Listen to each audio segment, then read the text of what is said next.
that was used to be fast-moving and complex suddenly slows down and even stops at times because of an invisible foe, an enemy not seen but has affected the entire globe.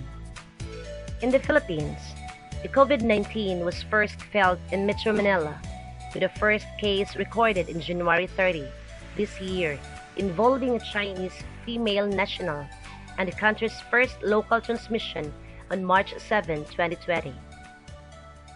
Since then, the Filipinos' way of life has never been the same.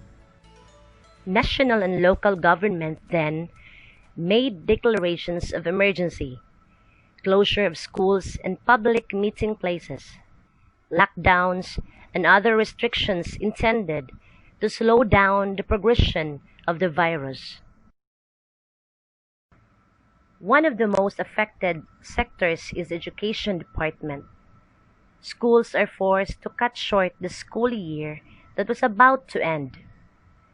This led to learners missing the ceremonial year-end rites, like graduation and recognition ceremonies. However, Secretary Leonor M. Briones is firm on the DepEd's stand that learning must not stop and that education must go on. DepEd has to act quickly, and in no time, it has laid out its plan of offering various learning modalities to suit every Filipino learner's need and capabilities. As of July 15, 2020, Iligan City Central School has a total enrollees of 4,121. Of this number, 2,002 are males and 2,119 are females. After consolidating the learner enrollment and survey forms, the top choices of our enrollees are identified.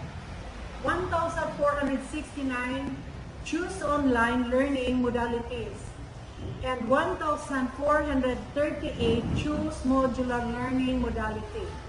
Because of this, the school decided to have blended learning modalities. With the President's approval for education to continue using varied modalities, schools now have to capacitate its stakeholders to be one in its quest for learning to continue. Learning has to occur at home and in the community. The information and education campaign on the different learning modalities started from the national level, regional level, down to the division, district, school, and community levels. The identified modalities, whether online or distance learning, have common denominators. That is, learning will take place at home. The challenge now shifts on how to make the learner's home conducive to learning. Parents are oriented on setting up a space in their home for learning. This will be referred to as their child's learning space. First, parents were made to understand the importance of creating a learning space at home and how are they going to appropriately set it up. Orientation and making learning spaces are done through online platform by teachers to the parents of their incoming learners. A video on how to appropriately set it up according to their chosen modalities was shown. A prototype learning space was also set up in school in order to help parents to have a concrete model of how a learning space looks like. Parents are then invited to come to school and see it for themselves. Health and safety protocols were observed as they come to school.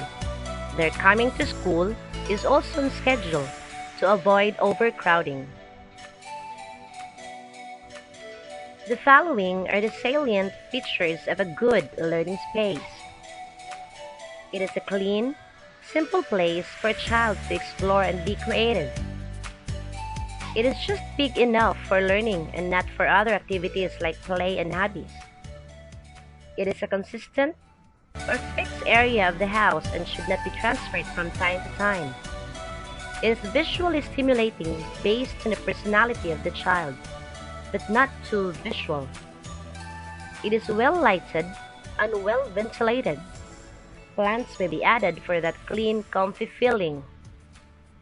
It has reference books and posters like maps, charts, ready for use. The physical environment greatly affects how much a child learns. It is very important for parents to set up an appropriate, efficient learning space at home, just as how teachers are trying to make their classrooms conducive to learning. Having an efficient learning space at home is simply letting each child feel less affected by the pandemic. It is one of the best psychosocial therapy that parents could give to their children, and the best way to ensure the Department of Education stand that learning must go on is practiced. This is Iligan City Central School's prototype learning space. In City Central, we nourish your child's future.